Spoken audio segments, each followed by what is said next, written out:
Before we start, please make sure to like this video and hit this subscribe button, so you never miss a story like this. And also comments where you are watching from, how many sons and daughters you have. Thanks. My name is Karen Whitmore. I'm from Charlottesville, Virginia. And here's something I learned the hard way: you can give your whole heart to someone for decades, and still be the one left picking up the pieces. You think you're the only one who sacrificed? I screamed.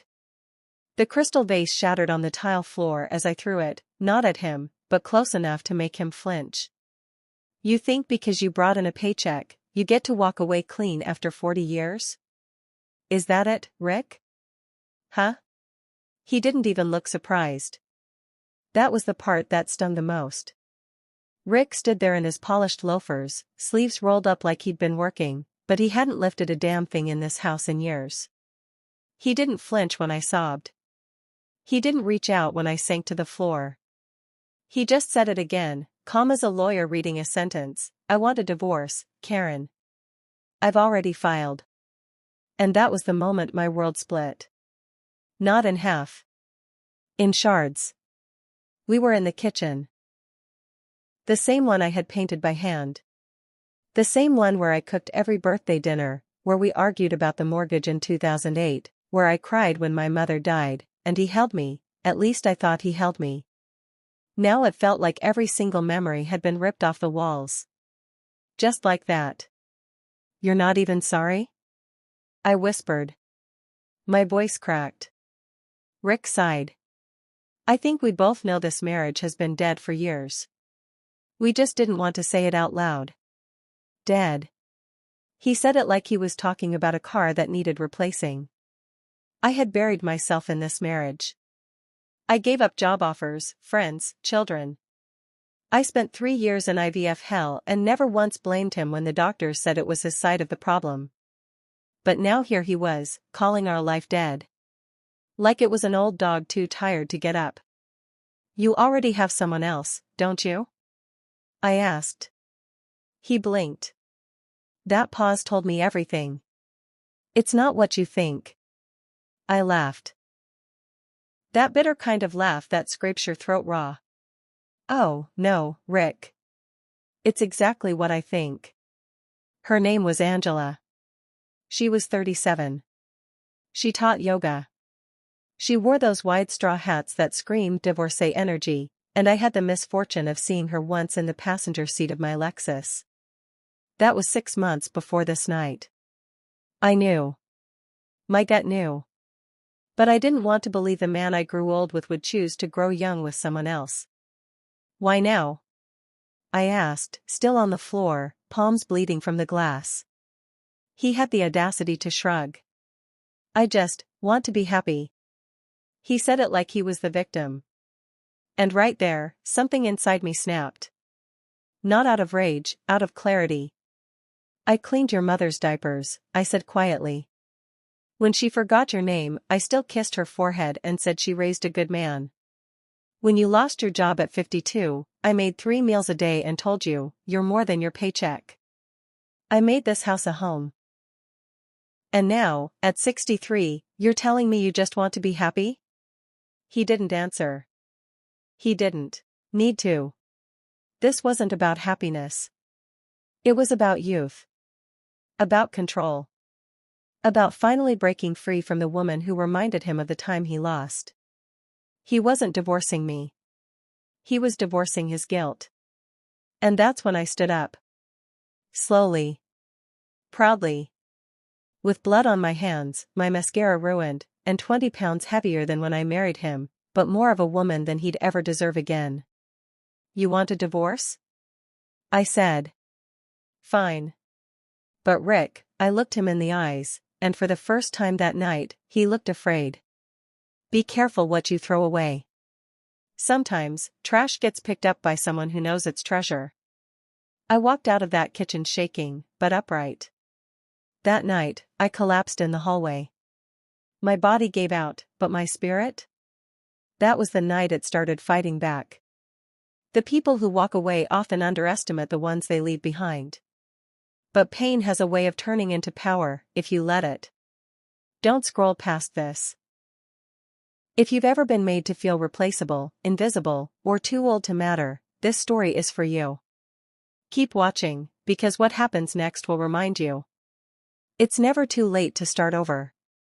And sometimes, the best chapters come after the ones that nearly break you. I woke up to the sound of beeping. Not the microwave, not the dishwasher, no, this was cold, sterile, hospital beeping. And for a moment, I couldn't even remember why I was there. Then I turned my head and saw the 4 in my arm. And suddenly, it all rushed back. The fight. The shattered vase. Rick's dead eyes. The word divorce echoing like a gunshot through my brain. A nurse leaned over me. Young, sweet, probably half my age. Mrs. Whitmore? You had a stress-induced cardiac episode. Do you remember falling? I didn't remember falling. I remembered breaking. I stared at the ceiling tiles above me, sterile and bright, wondering how the hell I ended up here. This wasn't supposed to be my life. I was supposed to be planning our 40th wedding anniversary trip to Italy. Not lying in a hospital bed, alone, with a heart monitor keeping me alive while the man I gave everything to was off sipping wine with some tan yoga Barbie who probably thought grief was a toxin you could sweat out in a sauna. Rick didn't come. Not the first day. Not the second. And by the third, I stopped expecting him to. You want to know the part that gutted me? I didn't collapse because I was scared. I collapsed because the weight of it all finally pulled me under. The pretending. The smiling. The holding things together while my own husband checked out of our marriage years ago. I thought, maybe if I was quieter, maybe if I didn't nag, maybe if I lost weight or dyed my hair or acted younger, he'd see me again. But I could have turned into a runway model overnight and it wouldn't have mattered, because Rick wasn't looking at me. He was looking past me. Like I was a chapter he had already finished reading. The only visitor I had that week was our old neighbor, Ruth. She sat at my bedside, holding my hand like we were still in our 30s, still making jokes about our husband's back hair and burnt burgers. And Ruth, bless her, didn't say you'll be okay. She just said, maybe now it's your turn. And that stuck with me. Because for 40 years, it was always someone else's turn. Rick's turn to build his career. His mother's turn to move in. His niece's wedding. His job loss. His promotion. His boat. His needs. And mine? Mine were always, next. That night, I lay in bed, tube still in my arm, and I whispered out loud. What if I just disappeared? The room didn't answer. But something inside me did. I didn't want to disappear. I wanted to start over. I wanted to find out who I was before Rick started dimming my light. I wanted to walk into a room and not wonder if I was too old or too invisible or too late. I wanted to be seen. Even if the only one seeing me was me. The doctor cleared me for release 5 days later. Rick didn't call. Not once. No voicemail. No flowers. Just a legal envelope waiting at the front door with my name on it. Divorce papers. Signed. Filed. As if I were just another errand checked off his list. And you know what I did? I laughed. Not because I was finally, the last lie cleared off the table. There was no more pretending. No more waiting. No more hoping. It was my turn now. And I had nothing left to lose. Sometimes life doesn't break your heart to destroy you. Sometimes it breaks your heart to rebuild you, to shake you awake from the sleep of settling. And if you're watching this right now, stuck in a place where you're no longer seen, no longer loved, no longer valued, this is your sign. You don't owe anyone your silence just because they're uncomfortable with your truth. They say when a woman hits rock bottom, she either breaks, or she builds. Well, I didn't break.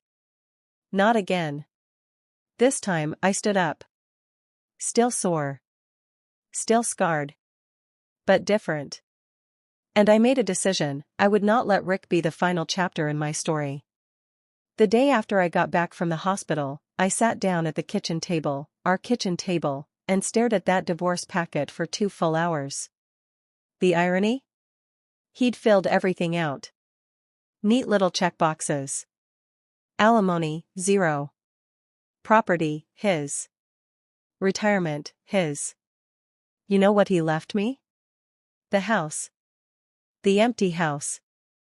The one I cleaned, repainted, decorated for every season, and now? It felt like a museum of everything he had already moved on from. But he forgot one thing. I was still alive. And as long as I was breathing, I wasn't going to let him reduce 40 years of sacrifice to a clean signature. So I called a lawyer. Not just any lawyer. I called Sandra Lee, a woman I met at a charity event years ago. Sharp as glass, heart like a lion. And I told her everything. I told her about the years I worked part-time to support him while he chased his business dreams. I told her how I took care of his dying mother, how I paid off his credit card debt without a word, how I'd left my job and retirement behind to build his life. Sandra leaned back, folded her arms, and said 5 words that lit a fire in my chest. He picked the wrong woman. The next few weeks were a blur of paperwork, meetings, digging through decades of receipts and memories I thought I'd buried. I found tax returns with my name signed but no voice given. I found letters from banks, insurance policies, business loans I co-signed for that he'd now pretend never happened. And every piece of proof I gathered, I felt myself rising. Because I realized I had always been part of the foundation. He just didn't expect me to stand on my own. And while Sandra went to battle for me in court, I went to battle with myself. I stood in front of a mirror and really looked at myself for the first time in years. The gray streaks in my hair? I kept them. The laugh lines around my mouth? Earned. The stretch marks on my hips? Proof that I held life even if I never gave birth. I wasn't a broken woman. I was a rebuilt one. I joined a yoga class. Not because I wanted to compete with Angela the Flexible, but because I wanted to move again. I started painting again. I opened up the old easel in the garage and covered a blank canvas with all the colors I'd kept inside. And then, one night, I took off my wedding ring. Not with a tear. But with a breath. A deep, cleansing breath. I wasn't mourning anymore. I was making room. A few weeks later, I passed Rick at the grocery store. He was with her. Angela. And I smiled. Not fake. Not forced. Just, free. He looked surprised. She looked nervous. I didn't say a word. Because when your presence speaks louder than your pain ever did, you don't need to explain a thing. Sometimes the person who walks away from you is the one who frees you. And sometimes, the heartbreak that nearly ends you becomes the beginning of the life you were always meant to live. Ladies, if you're listening, you are not too old to start over. You are not too late. You are exactly on time for the life that's waiting for you to show up. The courtroom was colder than I expected. Not just from the AC, but from the silence, the tension. Rick sat across the aisle in his smug little blazer, legs crossed, looking like this was just another meeting in his schedule. And Angela? She was right behind him, pretending to be some moral support, but her eyes kept darting around like she knew this wasn't going to go how they planned. I sat there with my lawyer, Sandra, dressed in a navy blue suit she made me promise I'd wear. Power color, she said. You're not here as the ex-wife. You're here as the partner who built his life. And God, was she right. Rick's attorney started with that slick, oily voice. Your Honor, Mr. Whitmore has generously offered the family home to Mrs. Whitmore, along with personal belongings. All other assets were accumulated under his sole business name and are protected under his ownership. I could have laughed. Generously? That man wouldn't give away air if he could charge for it. Sandra stood up like a storm cloud rolling in. Calm, slow, deliberate. Your Honor, may I submit into evidence a series of tax filings, mortgage co-signatures, and retirement contributions made by my client over the course of 37 years, during which she maintained partial employment, contributed sweat equity, and supported Mr. Whitmore during job losses, health issues, and the care of his ailing mother. Every word she said was a dagger. Not to Rick's body, but to his illusion. Because for decades, he got away with people seeing me as just his wife. And now, the truth was being said out loud. In public. On the record. Rick shifted. For the first time that day, he actually looked uncomfortable. He leaned over to whisper to his lawyer. Too late. Sandra was just warming up. We also have documentation of an unauthorized joint withdrawal 2 months ago, used to fund a luxury vacation, presumably with Ms. Angela Porter, who appears on the itinerary under a +1 listing. These funds were pulled from a shared account that my client contributed to for over 25 years. Angela's face went pale. She looked at Rick, whispering, "You told me you cleared that." He hushed her like she was a child throwing a tantrum. And for the first time I felt nothing. No jealousy. No regret. Just a quiet kind of justice. The judge looked over the documents. He didn't even take long. Mr. Whitmore, based on the evidence presented and your long-term marital history, the court finds that Mrs. Whitmore is entitled to an equitable division of all marital assets, including the retirement account, business shares, and spousal support. Furthermore, the court recognizes the financial misconduct in the joint account and awards a penalty fine to be paid to Mrs. Whitmore. Rick's mouth fell open. Wait, what? She didn't build my business. Sandra turned to him slowly. She funded it. She fed it.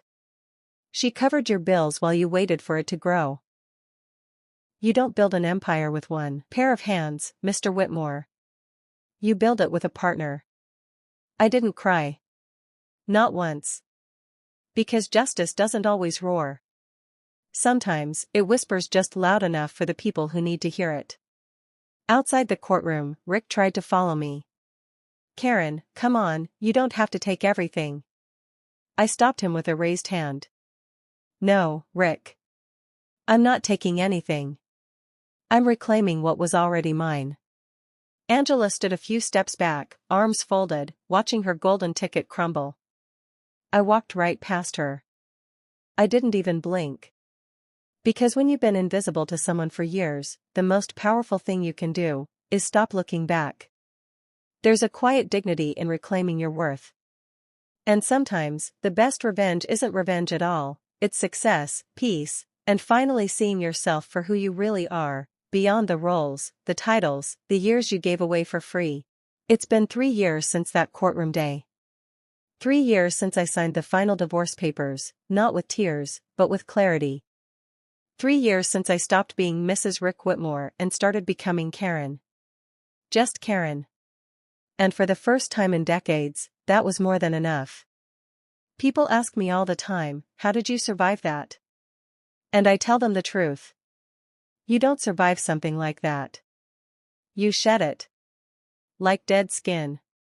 Like a tight dress you never realized you were suffocating in. I didn't go chasing another man. I went chasing myself. I traveled alone for the first time in my life. Barcelona. Florence. Sedona. Places I'd only seen in coffee table books while Rick talked about how expensive airfare was. I danced under foreign skies with strangers who didn't know my past, only my smile. I laughed out loud at cafes. I watched sunsets without thinking about who wasn't beside me. And every time I felt lonely, I reminded myself, lonely is better than small. I bought a small cottage on the edge of a lake in North Carolina. Not big, not flashy, but mine. There's a garden. A porch swing. A studio where I paint whatever I feel without explaining it to anyone. And every night, I light a candle before bed, not out of ritual, but out of gratitude. Because I made it. The healing wasn't perfect. There were nights I cried.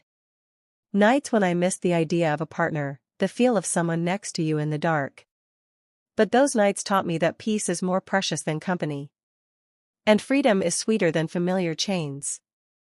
One morning, while volunteering at a women's center, I met a girl named Tasha. 28, 3 kids, bruised face, no place to go. I sat with her for hours. Listened. Didn't interrupt. And when she asked, "Why are you here?" I smiled and said, "Because I know what it's like to be erased." I started teaching art classes on Saturdays. Small things. Paper, brushes, clay. And I'll never forget when one woman in her 60s, a widow, made a sculpture of a bird with broken wings. She said, "It doesn't need to fly. It just needs to stand." I cried that day. Because I was that bird. Rick tried to reach out once. Sent me a letter, said he regretted how things ended. Said Angela left. Said he missed the life we had. I didn't reply. Not because I was angry. But because I wasn't that version of me? She doesn't live here anymore. I'm not the woman who waited by the door, who kept silent to keep the peace, who thought aging meant fading. I am loud when I want to be. I wear red lipstick even when I'm alone. I eat breakfast for dinner and I dance to music from the 70s in my socks. And every time I catch my reflection, I nod at her. Because she's still here. She survived. She chose herself. Your life does not end when someone walks out, it begins when you walk back in. And no matter how many years you gave to someone else, you are allowed to rewrite the ending. Don't let anyone tell you it's too late. You are not too old. You are not too broken. You are becoming. If you're watching this right now and you feel stuck, silenced, or forgotten, I want you to know something. There is still a you under all that pain. Still a story left to write. And whether you're 33 or 63, the moment you choose you is the moment your real life begins. Don't wait. You don't need their permission. Start today.